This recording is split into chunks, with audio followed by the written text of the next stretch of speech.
भगवन्त इन्द्रमहिता सीतास्तुषीते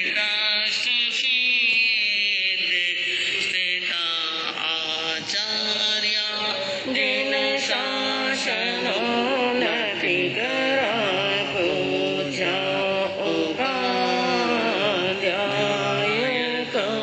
श्री सिद्धान्त शोकाटका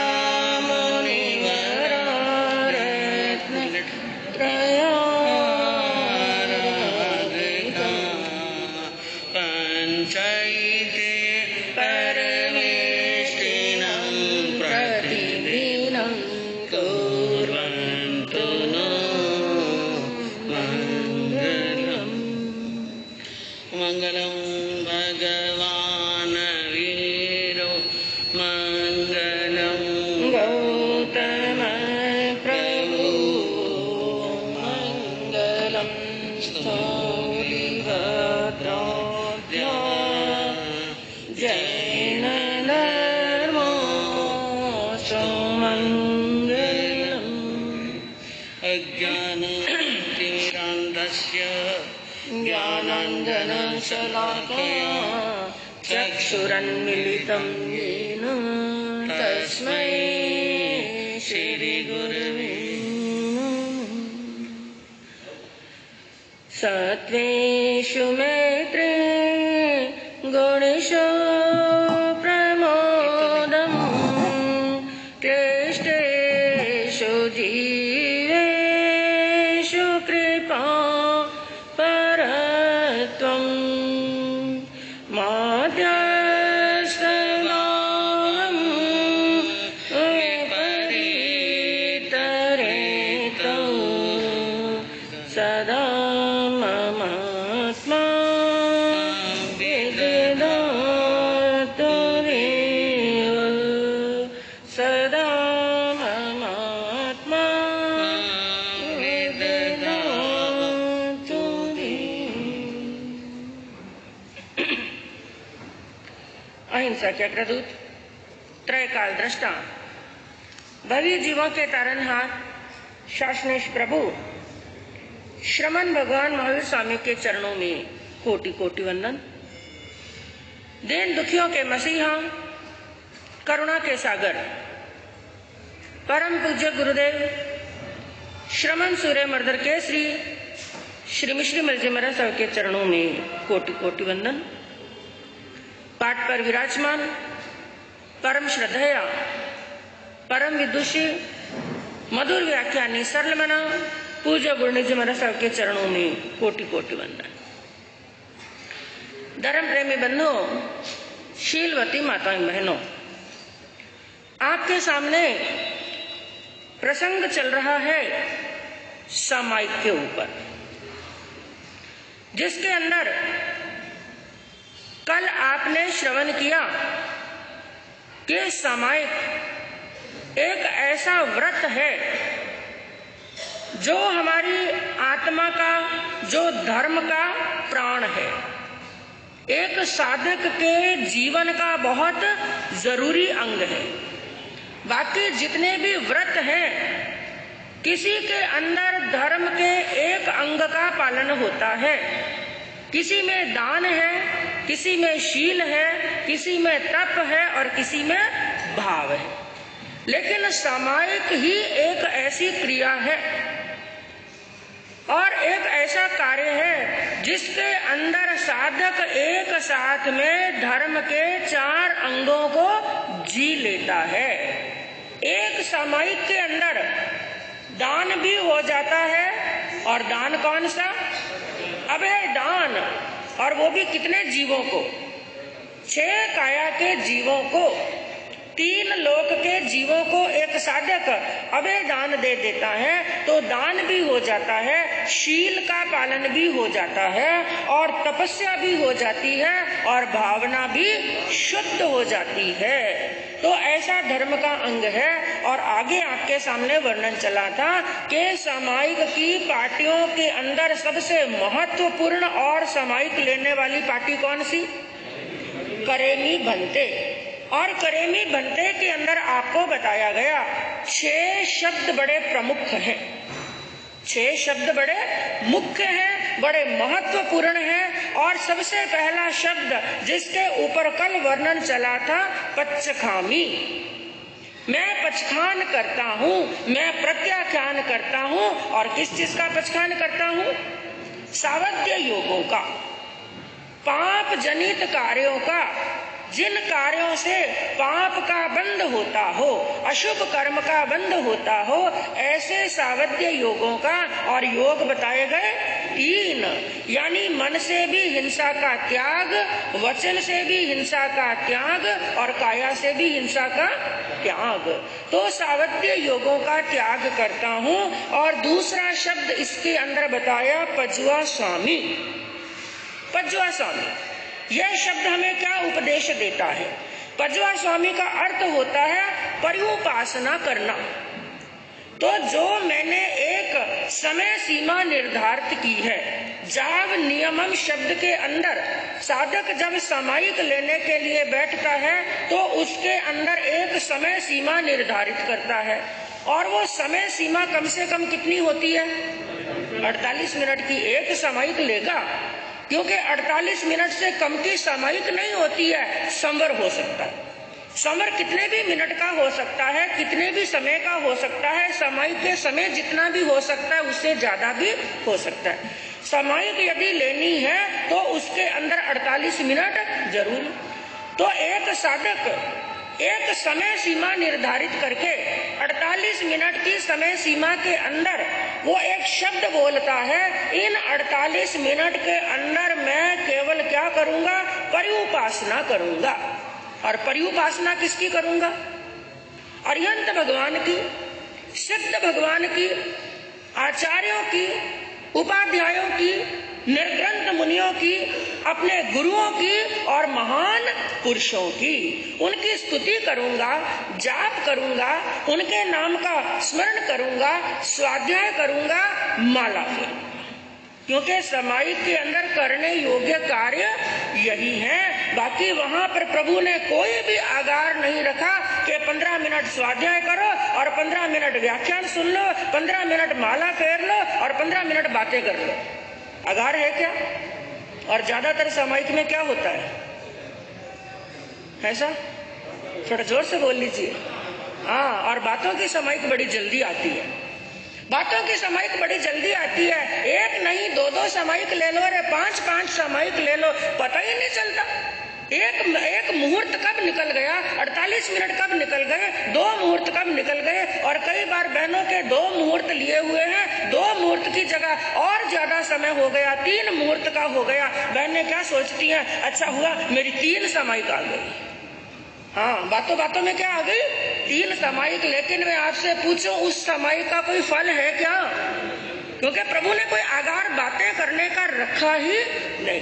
सामायिक के अंदर केवल पर्युपासना करनी है, अरिहंत भगवान की, सिद्ध भगवान की और अपनी आत्मा की, अपनी आत्मा की पर्युपासना करनी है। और इसके बाद में तीसरा शब्द आता है परिकमामी। परिकमामी का अर्थ क्या होता है? कोई बता सकता है भाई? परिकमामी शब्द आप सब बोलते हैं, जब भी सामायिक की पार्टी लेते हैं, विधि सहित सामायिक करते हैं, करेमी बंदे का पाठ बोलते हैं, उनके अंदर एक शब्द आता है परिकमामी। और परिकमामी का अर्थ होता है मैं प्रतिक्रमण करता हूँ। और कौन सा प्रतिक्रमण?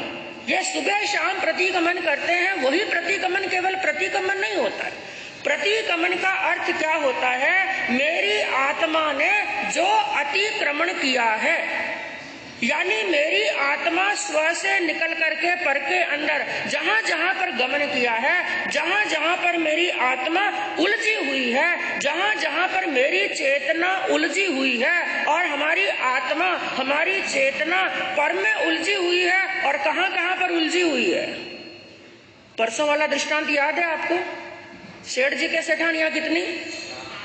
4। पहले वाली कौन सी? थोड़ा याद रखो भाई, सेठानियों का मामला है तो याद रखना जरूरी। पहले वाली सेठानी कौन सी थी? शरीर यानी काया। और दूसरे वाली सेठानी माया। और तीसरी परिवार। हाँ, रिश्तेदार, परिवार, सगे और संबंधी, जितना भी परिवार है, यार हैं, दोस्त हैं, सगे हैं, संबंधी हैं, अड़ोसी हैं, पड़ोसी हैं, जान पहचान वाले हैं, जितने भी सगे संबंधी हैं वो सबके सब किसमें आ गए?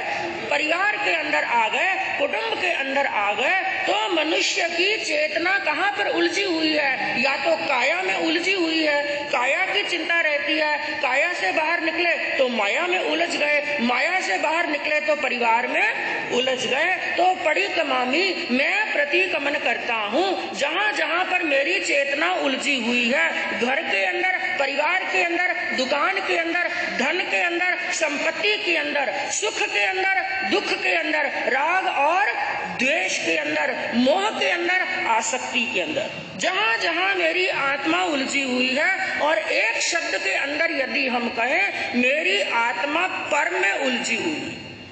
आत्मा के सिवा बाकी सब कुछ क्या है? पर है। तो मेरी आत्मा जो पर में उलझी हुई है, उसे पर से निकाल करके कहाँ ला रहा हूँ? स्व में ला रहा हूँ। जब भी हम पर में जाते हैं, समझना हम अतिक्रमण कर रहे हैं। जब पर से निकल करके स्व में आते हैं, समझ लेना हम प्रतिक्रमण कर रहे हैं। तो परिक्रमामी, मैं क्या करता हूँ? प्रतिक्रमण कर रहा हूँ। और चौथा शब्द आता है निंदामी। निंदामी का अर्थ क्या होता है? मैं निंदा करता हूँ। किसकी? क्या दूसरों की?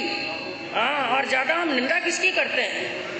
मनुष्य का स्वभाव है खुद की तो करता है प्रशंसा और दूसरों की क्या करता है? निंदा। तो समझ लेना हम खुद की प्रशंसा और दूसरों की निंदा कर रहे हैं। तो समझ लेना मैं स्व से निकल करके पर के अंदर जा रहा हूँ। और ये निंदा तो एक ऐसी चीज है, सामायिक के अंदर भी व्यक्ति निंदा से चूकने वाला नहीं। सामायिक में भी निंदा कर लेते हैं। प्रभु ने भी आज्ञा दी, निंदा करो। तीर्थंकर प्रभु ने आज्ञा दी, निंदा करो, लेकिन किसकी निंदा करो? स्व की निंदा करो, अपने आप की निंदा करो, अपने पापों की निंदा करो। थोड़ा चिंतन करो, मैंने क्या क्या अधर्म का काम किया है, मैंने क्या क्या दोष किए हैं, क्या क्या पाप किए हैं। मनुष्य का स्वभाव हो जाता है दूसरों के दोषों की तरफ देखता है और दूसरों की तरफ देखता है, बाहर देखता है। लेकिन दूसरी बात क्या कही कि बुरा जो देखन मैं चला पर बुरा न मिलिया को। बुरा जो देखन मैं चला, बुरा न मिलिया को। जो गट सोदा आपना, मासूम बुरा न को। स्व को देखने का साधन है सामायिक। खुद की निंदा करो, खुद के दोषों की निंदा करो, अपनी आत्मा की निंदा करो कि जो जो कार्य मेरे करने योग्य नहीं थे वो कार्य मैंने किए हैं। तो ऐसी अपनी गलतियों की निंदा करना मन से, वचन से और काया। 3 योगों से कर्म बंधे हैं और 3 योगों से ही अपने पापों की आलोचना करना और निंदा करना। और 5वीं बात आती है गरिहामी। गरिहामी का अर्थ होता है ग्रह करना। क्या करना? इस शब्द को ध्यान से समझने की जरूरत है। वैसे निंदामी और गरिहामी लगभग इनका मीनिंग सेम है, लेकिन जब हम भाव की दृष्टि से हम जाते हैं तो इसका अंतर समझना। पहले तो मैं ग्रह के भी 2 मीनिंग होते हैं, वो भी ध्यान से सुनना। ग्रह किसे कहते हैं? पहले जो बताया आपको निंदामी, निंदा करना। लेकिन ग्रह का अर्थ क्या होता है? गहराई में उतर करके। गहराई में हम कब उतरेंगे? जब हमारी दृष्टि बाहर से बंद होगी और अंतर की दृष्टि खुलेगी। तो आंखें बंद करके ध्यान करके चिंतन करना। क्योंकि एक बार बताया गया था आपको कि स्वाध्याय केवल आगमों की ही स्वाध्याय नहीं होती है, साहित्य की ही केवल स्वाध्याय नहीं होती है। वो तो स्वाध्याय है, उससे भी बड़ी स्वाध्याय है स्व की स्वाध्याय। खुद की आत्मा ने क्या क्या किया, क्या करना चाहिए था और क्या करना नहीं चाहिए था। तो आंखें बंद करके ध्यान के अंदर जब सामायिक लेकर के आप बैठो, आंखें बंद करके बड़ी गहराई के साथ में अंतर में उतरना और चिंतन करना, मन के अंदर एक मनन करना कि मैंने कौन कौन सी गलतियां की, क्योंकि पहले तो गलती को गलती मानना ही बड़ा मुश्किल होता है।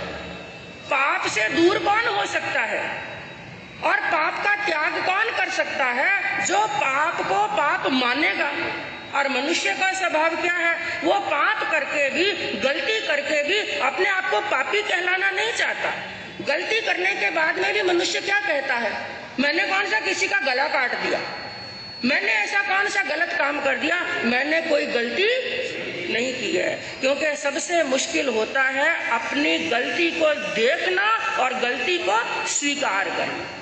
अरे पाप हो रहा है, चाहे मजबूरी से हो रहा है, चाहे अज्ञानता से हो रहा है, और चाहे किसी भी कारण से, चाहे प्रमाद से हो रहा है, चाहे मोह के कारण से।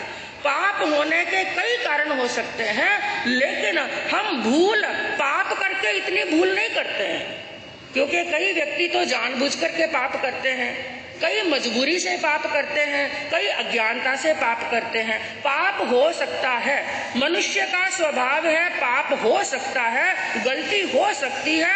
पाप होना बड़ी बात नहीं है, इस बात को भी ध्यान से सुनना। पाप सबसे होता है। जब तक छद्मस्त है, जब तक केवल ज्ञान का प्रकाश नहीं हुआ है, तब तक पाप हो सकता है। पाप होना गलत बात नहीं है। गलती कब करते हैं? जब हम पाप को पाप मानते ही नहीं है। मैंने ये गलती की, मैं कहूँ एक साधु भी है, उदाहरण के माध्यम से हमने 5 महाव्रतों को अंगीकार किया, आपने 12 व्रतों को अंगीकार किया, हम निर्ग्रंथ हैं और आप एक श्रावक हैं, और भगवान ने निर्ग्रंथ को मार्ग बताया।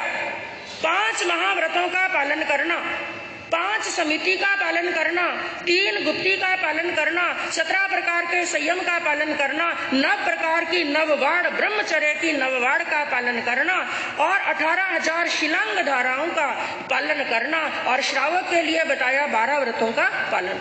भगवान ने बताया ऐसे पहले महाव्रत का पालन करना, इस प्रकार से दूसरे महाव्रत का। और हो सकता है आज शरीर में संज्ञान नहीं है, शरीर में ताकत नहीं है, और ये भी हो सकता है चारित्र मोहनीय कर्म का या किसी भी कर्म का, अंतराय कर्म का उदय चल रहा है। ये भी कारण हो सकता है, हमारा प्रमाद हो सकता है, कुछ भी कारण हो। और जो भगवान ने पूर्ण रूप से महाव्रतों, 5 समिति, 3 गुप्ती का पालन करने का जो रास्ता बताया, हो सकता है हमसे वो पालन नहीं हो रहा, नहीं हो रहा, तब तक कोई गलती नहीं है। लेकिन गलती करने के बाद में भी हम ये कहें नहीं मैं तो बिल्कुल सही हूँ, वहां पर गलती कर रहे हैं। गलती हो जाना बुरा नहीं है, गलती यदि हो गई है उसको सुधारा जा सकता है। इसलिए भगवान ने कहा कि पापी से द्वेष मत करो, पाप से करो। पापी को बुरा मत मानो, पाप को बुरा मानो। पाप हो सकता है, कोई बात नहीं, लेकिन अपनी भूल को सुधारने का एक रास्ता रखो। कौन सा? पाप को पाप मानो। भगवान ने ये मार्ग बताया, यही मार्ग सही है। मेरे से पालन नहीं हो रहा है, ये गलती किसकी है? मेरी। और भगवान के सामने हाथ जोड़ करके प्रार्थना करो, हे प्रभु मुझे ऐसी शक्ति दो, मुझे मनोबल ऐसा दो, मेरी काया में भी बल दो, मनोबल हो, आत्मबल हो, काया का बल हो, और एक दिन वो भी आए कि मैं भी आपके बताए हुए मार्ग पर पूर्ण रूप से चल सकूं। एक समय ऐसा था कि भगवान महावीर का जीव मरीचि के रूप के अंदर, जब भगवान आदिनाथ से उन्होंने महाव्रत अंगीकार कर लिए, जैन साधुपना अंगीकार कर लिया, लेकिन पालन नहीं हुआ। सबने वर्णन पढ़ा, और मरीचि ये 5 महाव्रतधारी रूप छोड़ करके कौन से साधु बन गए थे? त्रिदंडी साधु बन गए थे। धूप सहन नहीं हुई तो सिर पर छत्र धारण कर लिया, और पांव धरती पर रखे, और धूप के कारण से पांव जलने लगे तो पांव में क्या पहन लिए? खड़ाऊ पहन लिए। और सुस्ता आहार नहीं मिला, भूख जोरदार लग रही है, और सामने वृक्ष फलों से लदे हुए खड़े हैं। भूख सहन नहीं हुई तो फल तोड़ करके खा लिए, प्यास सहन नहीं हुई तो झरने का बहने वाला पानी पी लिया। त्रिदंडी साधु बन गए। लेकिन हलुकर्मी आत्मा कितनी, भगवान आदिनाथ के समो शरण के बाहर खड़े रहते, और जो भी वहां पर नया व्यक्ति व्यक्ति आता और नया व्यक्ति देखता, ये भी साधु हैं और समोसरण में बैठे हैं, वो भी क्या है? साधु। ये भी धर्म कर रहे हैं, वो भी धर्म कर रहे हैं, इनका लक्ष्य भी मोक्ष है और उनका लक्ष्य भी मोक्ष है। फिर इनके उपकरण कैसे और उनके उपकरण कैसे, क्या अंतर है? तो सामने वाले का प्रश्न होता मरीचि से कि मुनि धर्म कहाँ पर है? क्या प्रश्न पूछते? धर्म कहाँ पर है? मरीचि ने कभी ये नहीं कहा कि धर्म यहाँ पर है। मरीचि एक ही उत्तर देते कि धर्म क्या है? वहां पर। तो आप यहाँ पर क्यों? उन्होंने कहा मेरे से उस धर्म का पालन नहीं हो रहा है, बाकी सत्य में धर्म तो वहीं पर है। तो निंदा करना स्व की और ग्रह करना गहराई में उतर करके मेरे से आज पालन नहीं हो रहा है, मैंने ये पाप किया है। जब हम पाप को पाप समझेंगे ना, तभी पाप से क्या होंगे? दूर। और यदि पाप को पाप समझा ही नहीं तो पाप से दूर होने की संभावना नहीं। तो शब्द आया ग्रह, ग्रह करना। तो ग्रह का मीनिंग क्या बताया? गहराई में उतर करके पहले तो चिंतन करना, मैंने कहां कहां पर गलती की है, अच्छी तरह से ढूंढना, अच्छी तरह से खोजना। जैसे एक बहन हर रोज घर के अंदर साफ सफाई, झाड़ू पोछा तो रोज करते हैं, डस्टिंग तो रोज करते हैं, लेकिन जब विशेष त्योहार आते हैं और जब दीपावली आती है, उस समय उसी घर के अंदर वही बहन जब साफ सफाई करती है तो कैसे करती है? कितना कचरा निकल जाता है, कई बार तो बोरियों की बोरियां। रोज जिस घर में सफाई हुई, रोज मिट्टी को दूर किया, कचरे को दूर किया, गंदगी को दूर किया, बड़ा स्वच्छ किया उस घर को, लेकिन उसी घर के अंदर वही सफाई करने वाली बहन है, जब दीपावली पर सफाई करती है तो कई कई बोरियां कचरे की निकल जाती हैं। रोज सफाई तो की लेकिन विशेष सफाई नहीं। बस यही अंतर है निंदामी में और गरिहामी में।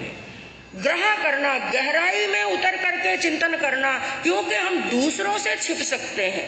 हम कैसे हैं? हम दूसरों से छिप सकते हैं। हम चोर हैं, हम ठग हैं, हम लोभी हैं, हम लालची हैं, हम कामी हैं और वासना हमारे अंदर भरी हुई है। इस बात को हम दूसरों से छिपा सकते हैं, क्योंकि एक चेहरे के पीछे 3 चेहरे छिपे हुए होते हैं।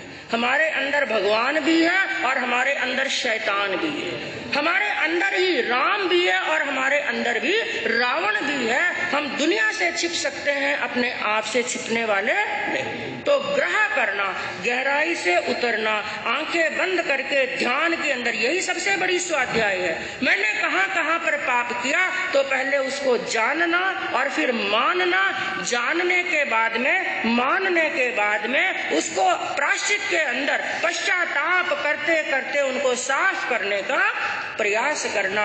जब सच्चे दिल से हम पश्चाताप कर लेते हैं और पश्चाताप करते करते कई बार आंखों में आंसू आ जाए, समझ लेना, जिस दिन पश्चाताप करते करते आंखों में आंसू आ जाए, हे भगवान मैंने इतने पाप किए हैं, मेरी आत्मा का उद्धार कैसे होगा, मेरा कल्याण कैसे होगा, ऐसा पश्चाताप करते करते जिस दिन आंखों में आंसू आ गए ना, तो समझ लेना हमारी आत्मा पवित्र हो गई। एक तो होती है ये ग्रह, और दूसरा ग्रह का मीनिंग होता है अपने पाप को जानकर, अपने पाप को समझ करके गुरु के पास में जाना, बड़ों के पास में जाना और उनके पास में जाकर के अपने पाप की बात कह देना।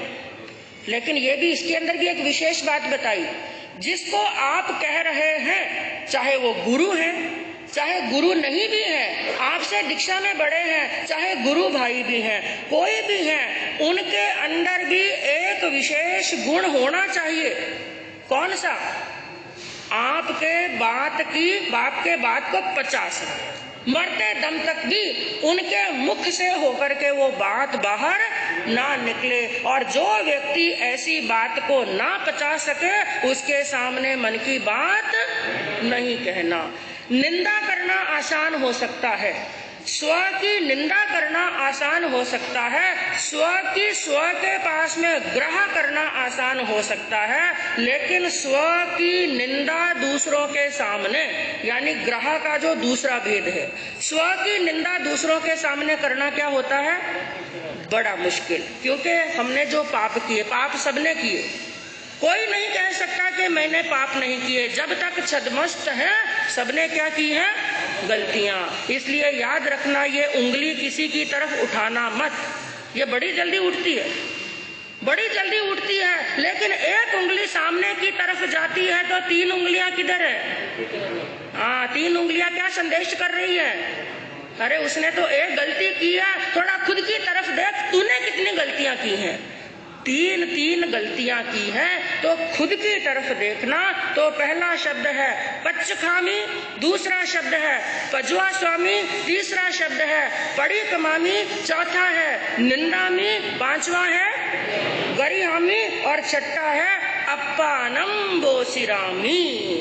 सब कुछ जान करके, पहचान करके, मान करके, अब मैं जितने भी मैंने पाप किए हैं, अपराध किए हैं, जितनी भी मैंने गलतियां की हैं, उन सब गलतियों को, सब पापों को मैं आत्मदोषों का विसर्जन करता हूँ।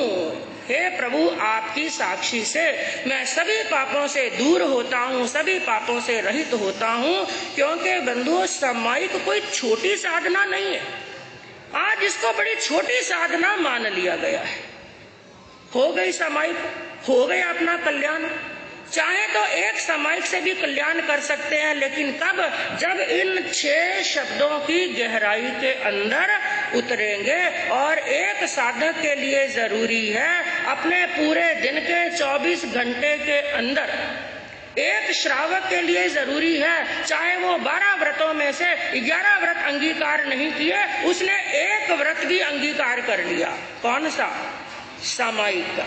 सामायिक का एक व्रत भी अंगीकार कर लिया तो भी वो श्रावक कहलाने के योग्य है। तो नियम होना चाहिए प्रतिदिन क्या करना? एक सामायिक।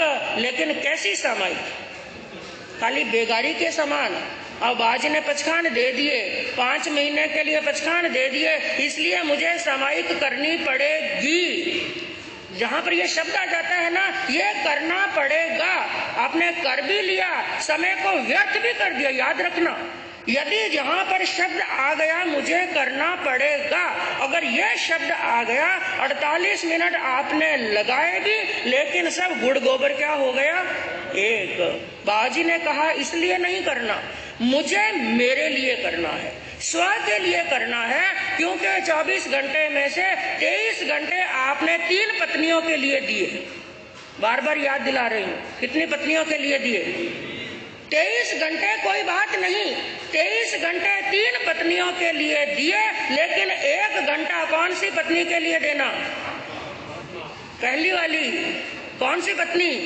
और पहली वाली कौन सी है? आत्मा, जिसका जन्म जन्म का साथ है, जो पहले भी थी, आज भी है और आगे भी रहेगी। क्या कहा कि 5 पहर धंधा किए। दिन और रात्रि के 8 प्रहर होते हैं, जिसमें कितने प्रहर धंधा किया?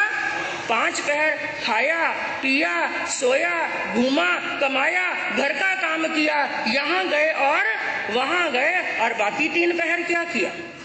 5 पहर धंधा किए और 3 पहर गए सोए। 3 पहर तो सोना भी जरूरी है। डॉक्टर भी कहते हैं 6 और 8 घंटे की नींद लेना जरूरी। 5 पहर धंधा किए, 3 पहर गए सोए, 2 घड़ी ना प्रभु भजे, 2 घड़ी ना प्रभु भजे, तो मुक्ति कैसे होए। बातें करते हैं मुक्ति की, मरने के बाद में कहाँ जाना चाहते हैं? इतना ढीला ढीला बोल रहे थे ना, मुक्ति की कर मिली, थोड़ा जोर से बोलिए।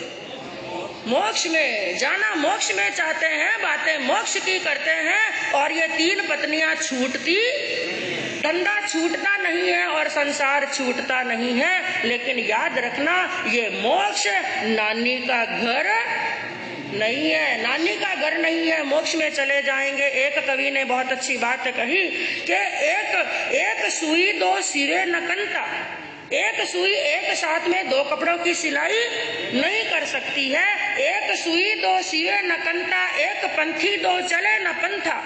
एक यात्री एक साथ में दो रास्तों को तय नहीं कर सकता है। एक सुई दो सिए न कंता, एक पंथी दो चले न पंथा। दो दो काम हुए नहीं स्याना, के माल खाना न मुक्ति जाना। माल खाएंगे, ऐश करेंगे, पाप करेंगे, धन कमाएंगे, संग्रह करेंगे, खाएंगे, पिएंगे और कहाँ चले जाएंगे? हाँ, क्योंकि हमने तो स्टाम्प पेपर पर लिखा दिया।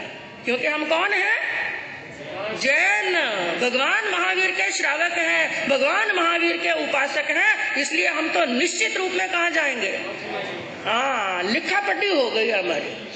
याद रखना, कोई जैन है कि कोई अजैन है, कोई भगवान महावीर का उपासक है कि नहीं है, मोक्ष ऐसे ही मिलने वाला नहीं है। मोक्ष कब मिलेगा? जब शुद्ध सामायिक होगी, शुद्ध भावना होगी, शुद्ध साधना होगी। तो इन 6 शब्दों के ऊपर विशेष रूप से चिंतन करेंगे, शुद्ध सामायिक करेंगे और आगे हमारी सामायिक कैसी होनी चाहिए, विचारधारा कैसी होनी चाहिए, कल आगे इसके ऊपर और विचार करेंगे। इन्हीं भावना के साथ में ओम शांति। सरस शांति भगवान।